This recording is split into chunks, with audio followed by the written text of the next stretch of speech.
Bonjour à toutes et à tous, bienvenue dans cette présentation Nouveautés sociales 2022. Donc, je suis Aurélie Sinaf, consultante CEDIE Paye, et je suis accompagnée d'Astrid Feuillet, conseillère en droit social, et de Monsieur Daniel Willow, conseiller chargé d'études. Ce webinaire est enregistré. Par simplicité, votre microphone et vos caméras sont désactivés. Vous pouvez nous poser vos questions via le chat. Nous tenterons d'y répondre en fin de présentation. Donc, la présentation va durer une trentaine de minutes et on se réservera une quinzaine de minutes pour répondre à vos questions. Donc, je vais laisser commencer Astrid Feuillet. Donc, bonjour à tous, ravi de participer à ce webinaire ce matin. Nous avons évoqué les évolutions sociales et paye 2022, en tout cas quelques-unes. Alors, d'abord, nous allons évoquer l'évolution du SMIC, qui a pris effet au 1er octobre 2021. Comme vous le savez, le salaire minimum horaire brut est passé de 10,25 à 10,48, soit un brut mensuel de 1589,47 pour un salarié employé à temps plein sur une base de 35 heures. Pourquoi cette augmentation avec 2,2% du SMIC? Elle résulte d'une obligation légale qui est visée à l'article L 3231-5 du Code du travail, qui prévoit quand il y a une augmentation de l'indice à la consommation de 2%, il y a effectivement un rééquilibrage du SMIC. Voilà. Ce que l'on peut ajouter sur le SMIC, donc il y a plusieurs obligations légales d'augmentation du SMIC. Donc celle-ci part du principe d'une augmentation de plus de 2% de l'indice du premier quintile des ménages.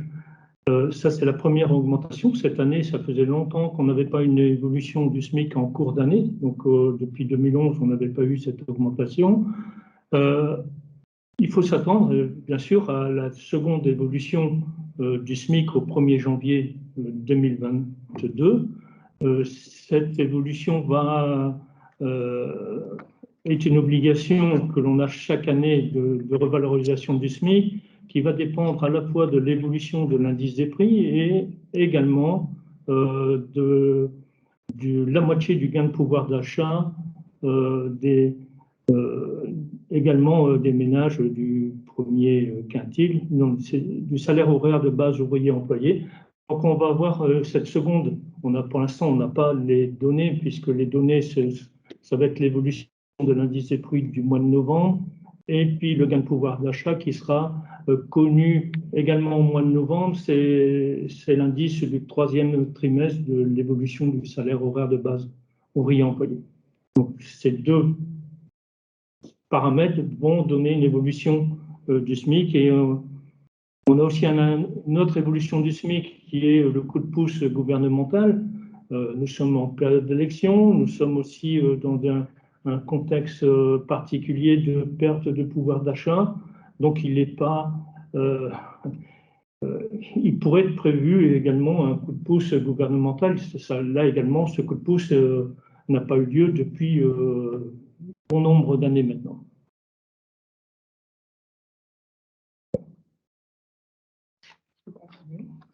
Alors, le plafond de la sécurité sociale.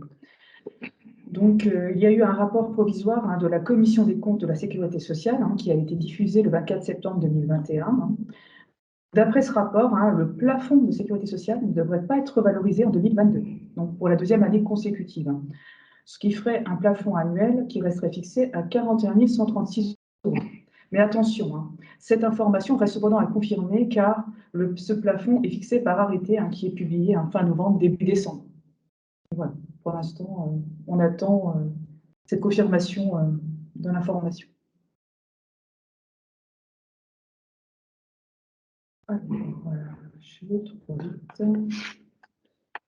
Voilà, le bonus-malus sur les cotisations d'assurance chômage. Alors ça, c'est une grosse nouveauté, mais ça ne va pas concerner tout le monde. Alors, ça va concerner uniquement les entreprises qui appartiennent à certains secteurs d'activité, dont on va détailler tout à l'heure. Et cette modulation s'appliquera dès le 1er septembre 2022. D'accord? Donc, l'objectif du bonus-malus, c'est quoi? C'est lutter contre la précarité et inciter les entreprises à allonger la durée des contrats de travail et éviter un recours excessif aux contrats courts. Vous allez un peu comprendre plus tard. Alors, le principe, c'est moduler le taux de contribution employeur de 4,05% en fonction du taux de séparation de l'entreprise. Ce que 4,05, c'est le taux de la cotisation patronale assurance chômage. Avec ce bonus-malus, il y aura une variation du taux, soit à la hausse, soit à la baisse, avec un plancher à 3% et un plafond à 5,05%. Concernant le champ d'application de ce bonus-malus, cela va viser les entreprises qui vont relever de certains secteurs et dont l'effectif était supérieur ou égal à 11 salariés en 2020. Alors, le taux de séparation, c'est quoi? Il s'agit du nombre de fins de contrat de travail ou de missions d'intérim assorties d'une inscription Pôle emploi rapportée à l'effectif moyen annuel. Cet effectif moyen annuel est calculé selon l'effectif sécurité sociale, dont vous connaissez tous, visé à l'article L131 du Code de la sécurité sociale. Voilà. Donc, beaucoup de cas de sortie, quasiment tous les cas de sortie sont visés, sauf les démissions, les fins de contrat d'apprentissage, les professionnalisations, les fins de contrat d'insertion, entre autres. Le montant du bonus-malus, comment il sera calculé? Alors, il s'agira du ratio taux de séparation de l'entreprise sur taux de séparation médian des entreprises appartenant au secteur d'activité de l'entreprise.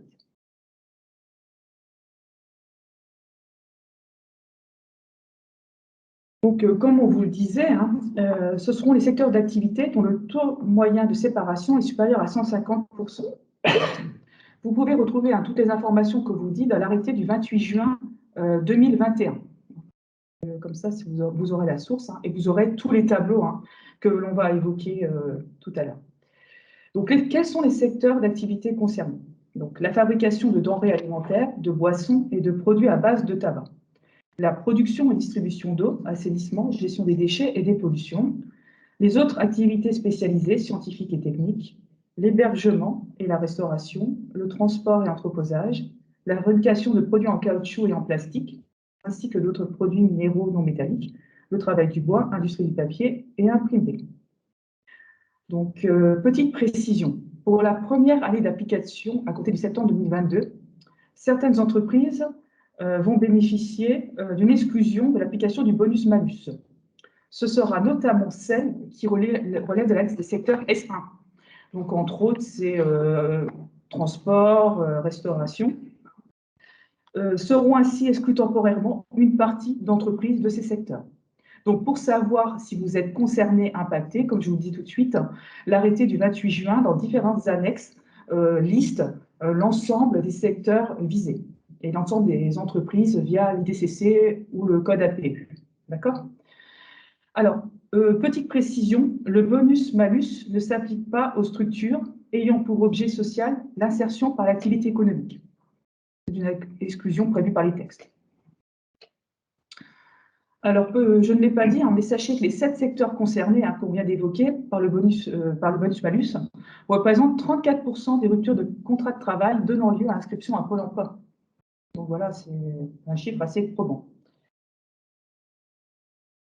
Alors, voilà. Je te laisse la parole, Daniel, avec ton petit tableau. J'ai fait un petit schéma pour savoir si vous entrez ou non dans le champ d'application du bonus-malus. Ce qu'il faut veiller, c'est à la fois votre code IDCC de convention collective pour savoir s'il rentre dans le champ d'application, mais également pour celles qui n'ont pas de convention collective, c'est votre code APE qui servira de référence à savoir si vous êtes rattaché ou non à l'un de ces secteurs impactés par le bonus-malus.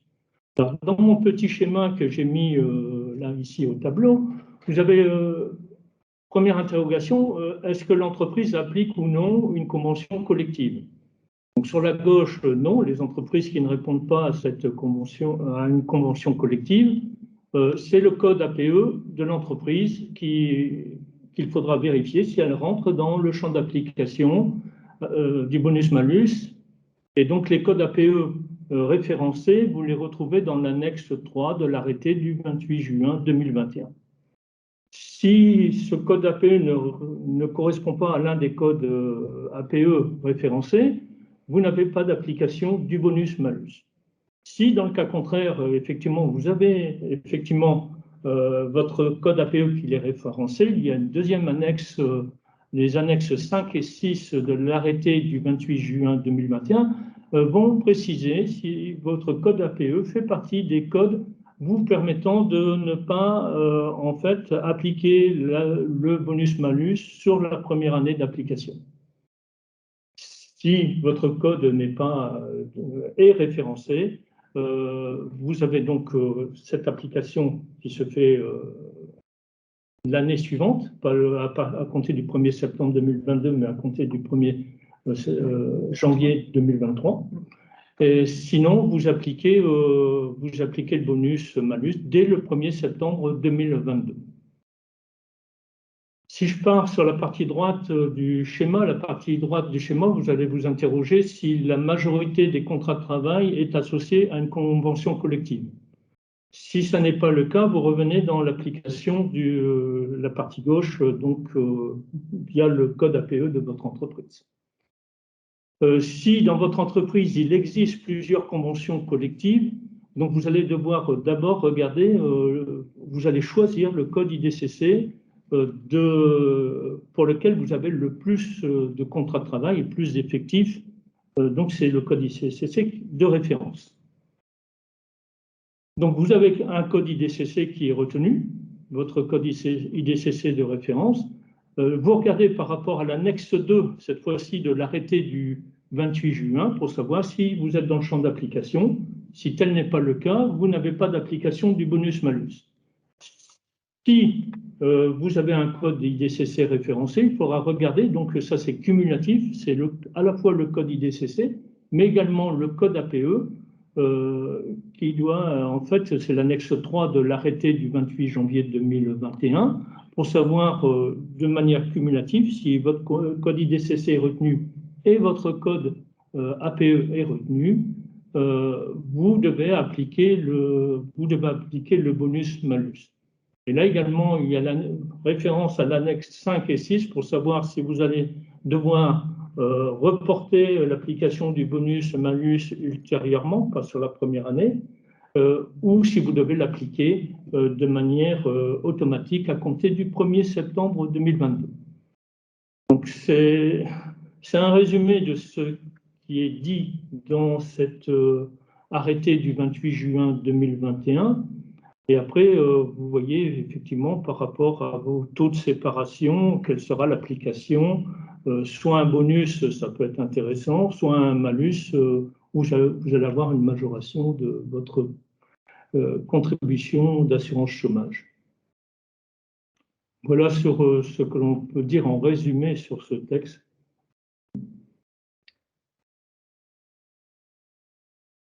Donc, nous allons évoquer maintenant la PEPA, la prime exceptionnelle de pouvoir d'achat. Alors, tous les employeurs éligibles peuvent mettre en place la PEPA.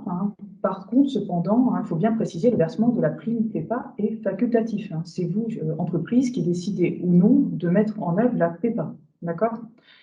Donc, la mise en place, elle se fait par deux moyens, à votre choix. L'accord collectif, qui est conclu selon les modalités prévues pour un accord d'intéressement, ou par décision unilatérale de l'employeur. Ce dernier informe le CSE avant le versement de la prime.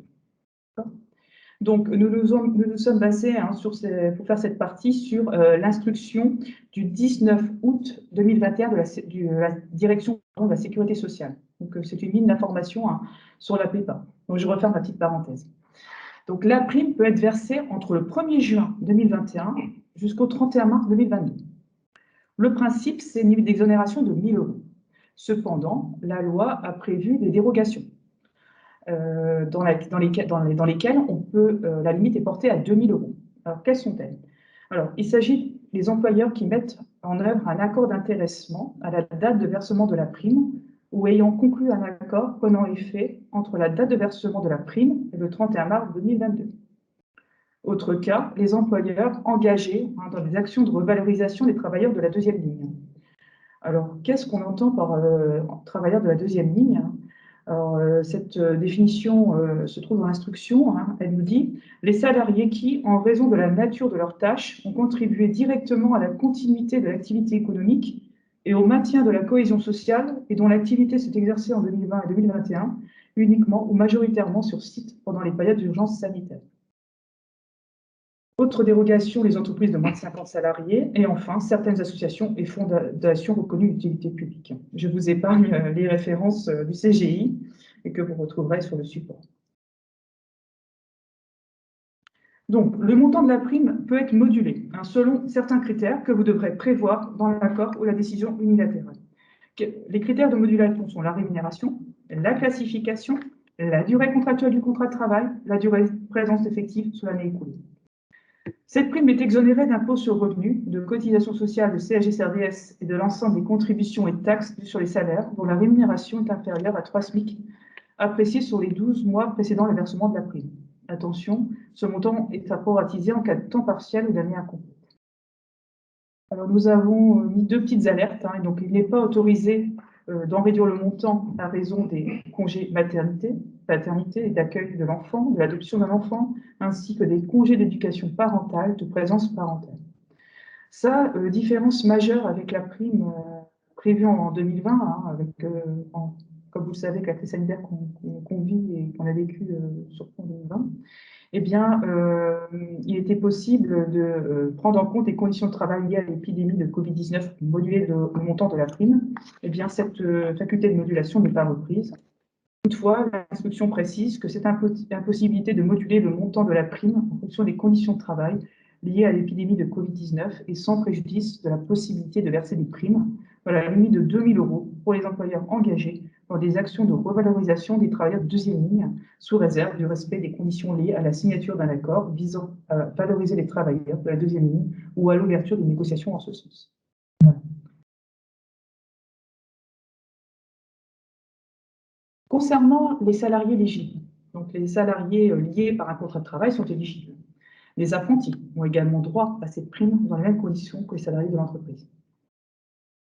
Alors, attention, cette précision est importante. Il peut décider d'attribuer la prime à l'ensemble des salariés ou à ceux dont la rémunération est inférieure à un plafond. D'accord ? Alors ça, c'est la seule dérogation concernant le versement de la prime. Ce plafond d'attribution peut être calé sur le seuil de 3 SMIC annuels qui gouverne les exonérations sociales et fiscales. Il est aussi possible de prévoir un plafond différent, le cas échéant inférieur. Alors, la prime, elle doit bénéficier aux salariés liés à l'entreprise par un contrat de travail, soit à la date de versement de la prime, soit à la date du dépôt de l'accord ou de signature de la décision unilatérale mettant en place la prime. D'accord ? L'instruction précise qu'on ne doit pas dépasser la date de versement du 31 mars 2022. Alors, un point qui avait suscité les années précédentes des débats, c'est le cas des salariés intérimaires. Là, cette année, l'instruction précise que les salariés intérimaires bénéficient de la prime dans les mêmes conditions que les salariés d'entreprise utilisatrice. On a même les précisions suivantes qui nous disent que lorsque l'entreprise utilisatrice attribue à ses salariés cette prime, la prime exceptionnelle, elle en informe l'ETT, l'entreprise de travail temporaire, dont dépend le salarié mis à disposition. Et l'ETT verse la prime selon les conditions et modalités fixées par l'accord ou la décision de l'entreprise utilisatrice, bien sûr. Le salarié doit être mis à la disposition de l'entreprise utilisatrice au moment du versement de la prime. Et toutes les autres conditions relatives à l'exonération de la prime doivent être remplies.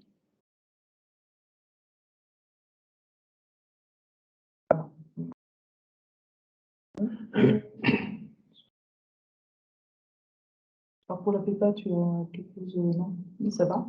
Non, ça... Alors, petit point sur les dispositifs d'aide. Alors, nous n'avons pas voulu encore alourdir la présentation, mais sachez qu'on vous a mis quelques petites dates butoirs.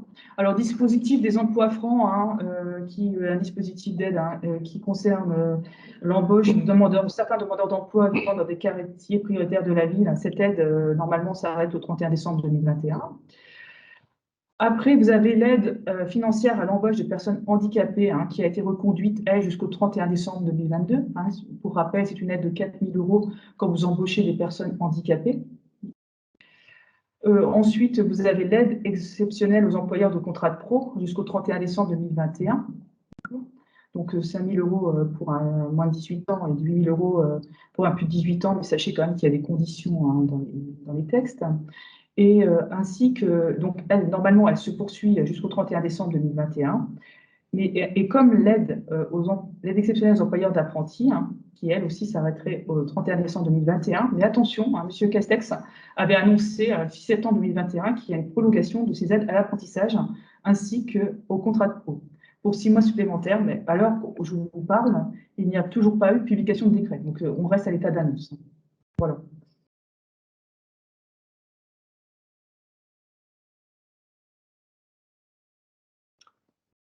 Voilà, donc on va passer à la prévoyance lourde et aux frais de santé. Pour rappel, donc, compte tenu du contexte sanitaire, la loi du juin 2020 avait prévu de garantir le maintien des garanties de prévoyance et de frais de santé pour les salariés qui étaient mis en situation d'activité partielle, soit de droit commun ou soit dans le cadre de l'activité partielle de longue durée. Ce maintien de garantie était temporaire, il était fixé donc par la loi et devait s'arrêter au 30 juin 2021. L'instruction interministérielle du 17 juin 2021 vient pérenniser en fait le fait que cette garantie de maintien de prévoyance soit dans les faits pérennisée. Alors, pour rappel, ce qui est important à savoir, c'est que les contributions employeurs pour le financement des dispositifs de protection sociale complémentaire sont effectivement exclues de l'assiette des cotisations de contribution sociale, à condition que ces prestations revêtent un caractère obligatoire et collectif. Cette instruction du 17 juin 2021 vient préciser que pour apprécier ce caractère collectif des prestations à compter du 1er juillet 2021, ces garanties doivent être maintenues pour tous les cas de suspension du contrat de travail qui donnent lieu au versement ou au maintien d'un salaire total ou partiel en cas de suspension de contrat de travail, de versement d'IJ complémentaire, ou, ce qui est peut-être aussi nouveau, qui vient pérenniser le fait des revenus de remplacement dans le cadre de l'activité partielle, d'un revenu de remplacement versé par l'employeur ou par l'intermédiaire d'un organisme assureur. Donc, ce que vient dire en fait cette instruction ministérielle, c'est que le dispositif se trouve étendu aux différents congés rémunérés aux périodes de suspension liées à une maladie, un accident indemnisé, aux périodes de maternité et en plus des mesures prévues à l'instruction du 16 novembre 2020, là je fais une petite lecture, hein, les risques d'essai, incapacité de travail ou inaptitude notamment. Et on vient dire que le caractère collectif reste, donc par rapport à cette loi du 17 juin 2020, reste également admis concernant le maintien des garanties pour les salariés placés en activité partielle ou en activité partielle de longue durée, ainsi que pour tout congé rémunéré par l'employeur, dès lors que ceci bénéficie d'un revenu de remplacement. Donc, congé rémunéré par l'employeur, les congés de mobilité, de reclassement et autres congés. Donc ça veut dire qu'il faut changer, effectivement, il faudra changer vos accords avec les contrats avec votre assureur. Les contrats avec l'assureur doivent être modifiés dans le sens de cette instruction interministérielle, et cette mise en conformité avec votre assureur doit être réalisée pour le 1er janvier 2022. Ensuite, vous avez donc le contrat avec votre assureur, mais vous avez aussi les accords, les décisions unilatérales qui ont été mises en place avec vos salariés dans l'entreprise. Donc, si vous avez mis en place, votre modalité de mise en place résulte d'un accord de branche, d'une convention collective, d'un accord d'entreprise ou encore d'un accord référendaire, vous pouvez mettre en conformité ces accords avant le 1er janvier 2025. Ça veut dire que ça nous laisse effectivement une marge. Sauf que, effectivement, cette protection sociale, frais de santé, est souvent mise en place par une décision unilatérale de l'employeur. Et si cette décision unilatérale se trouve non conforme par rapport à cette nouvelle instruction, il faut que la mise en conformité soit réalisée avant le 1er juillet 2022. Donc ça laisse moins de temps pour l'instruction, pour la mise en place dans le cadre des décisions unilatérales. Voilà, sur la prévoyance, c'est une mise en conformité qui va devoir résulter de vos accords ou de vos décisions unilatérales. Concernant le bulletin officiel de la sécurité sociale, le BOSS, on en parle depuis le 1er avril 2021. Donc le BOSS a été mis en ligne en mars 2021. Il a pour vocation de rassembler l'ensemble de la réglementation et les commentaires de l'administration en matière de cotisation et contribution sociale. Donc, en créant une base documentaire unique, gratuite et surtout opposable aux URSSAF. Donc, si vous vous conformez en fait aux dispositions, au texte écrit dans le BOSS, vous pouvez toujours faire référence à ce bulletin officiel pour pouvoir, en cas de contrôle URSSAF, de pouvoir justifier de la bonne application de vos principes. Alors, le bulletin officiel de la sécurité sociale, donc mis en place depuis le 1er avril 2021, on disait les entreprises doivent se conformer à ces dispositions portées par le BOSS. Dernièrement, en fait, on s'aperçoit que dans le BOSS, il y a des modifications qui sont apportées et des changements de doctrine par rapport à ce qui existait dans certaines circulaires, puisqu'on rassemble l'ensemble des circulaires, et donc notamment les circulaires relatifs au plafond de sécurité sociale. Donc on en a mis quelques-unes, notamment le plafond applicable en cas d'erreur de paie. Sur ce principe, l'ensemble des éléments de rémunération versés suite à une erreur de paie, donc ça peut être soit suite à un calcul de rémunération, une prime ou une gratification qui n'a pas été versée.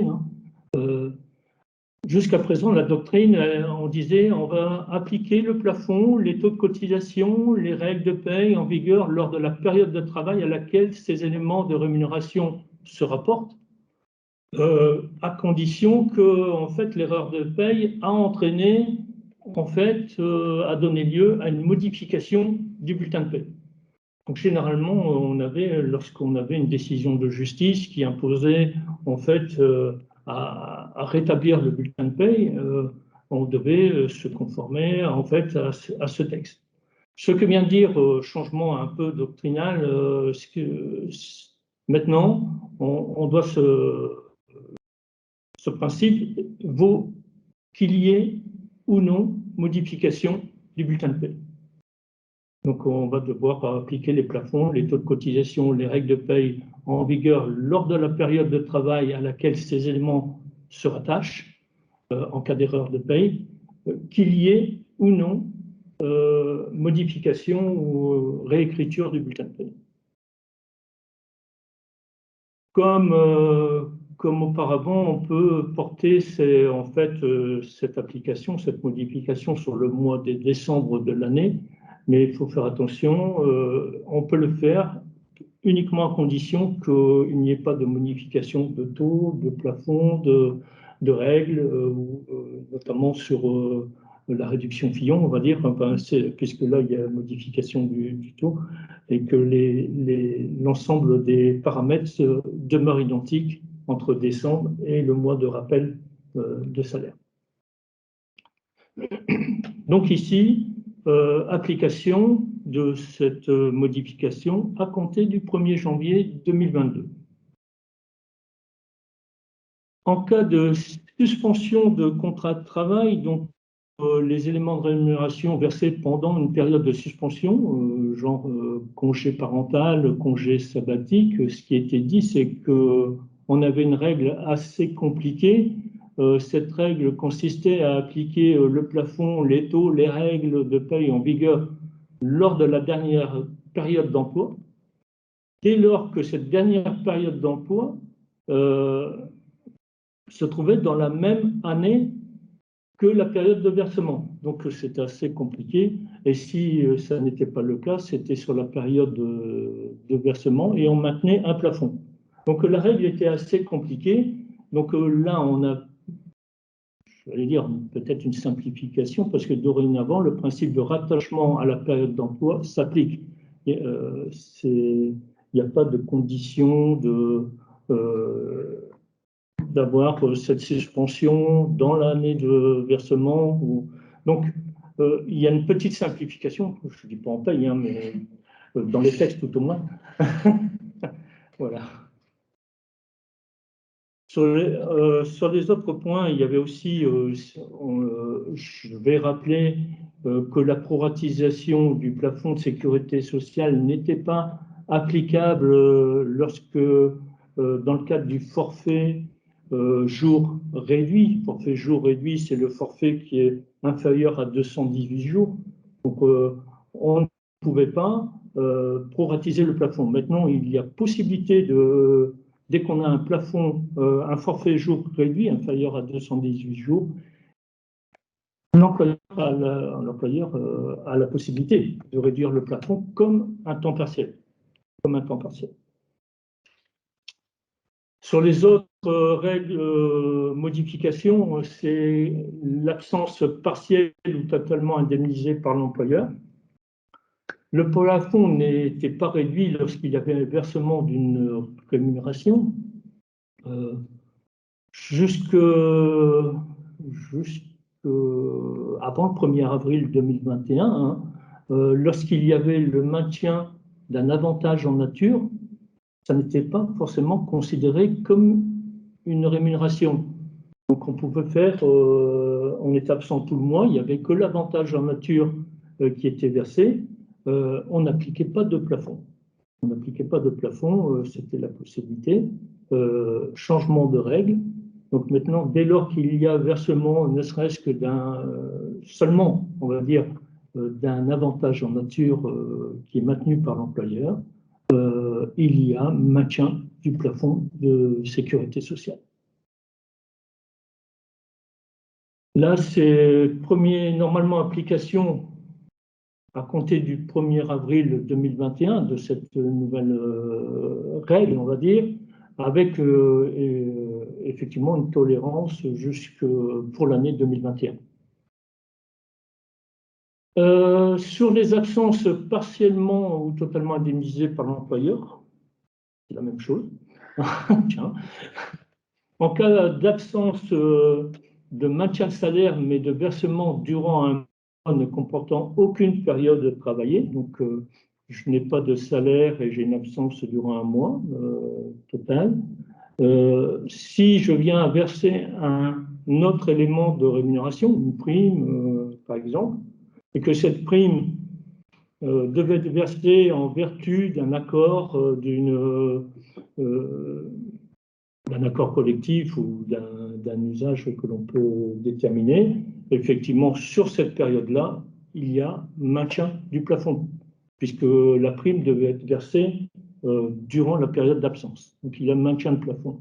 Si, au contraire, cette prime, elle est versée, mais sur une période qui n'est pas celle prévue par les accords, on revient sur le rappel de salaire et on rattache à la période antérieure. Ça veut dire que l'absence, même s'il y a un versement d'une prime ce mois-ci, mais qui fait référence par accord à une autre période d'emploi, le mois d'absence, il n'y aura pas maintien de plafond. Voilà à peu près les grandes règles, modifications apportées par le BOSS. Alors, on n'a pas forcément, à part dans les lectures spécialisées, RFPay on n'a pas forcément les informations. Tant qu'on avait les circulaires, on savait qu'il y avait des modifications. Là, il y a un regard continu sur les modifications du BOSS à avoir. Voilà pour les grands principes, modifications plafond de sécurité sociale sur 2022. Et je pense qu'on a fait le tour des informations. Eh bien, merci beaucoup pour votre présentation. Moi, je vais vous parler très rapidement des nouveautés DSN donc 2022, les nouveautés qu'on mettra en place prochainement. Alors, je vous en ai déjà parlé, la taxe d'apprentissage et la contribution à la formation vont être recouvrées soit par l'URSSAF ou la MSA, selon votre régime. Donc, c'était déjà prévu en 2020, je vous avais dit 2021, cette fois-ci, je vous dis 2022, et cette fois, ça devrait être la bonne. Autre nouveauté aussi, il y a la DSN. Cette année, vous avez fait votre déclaration OETH via la DSN. Donc, les effectifs vous ont été communiqués par l'URSSAF ou la MSA. Et bien là, on aura la possibilité de les récupérer en automatique directement dans la DSN. Donc, je suppose sur le même principe que le taux d'accident de travail. Hop.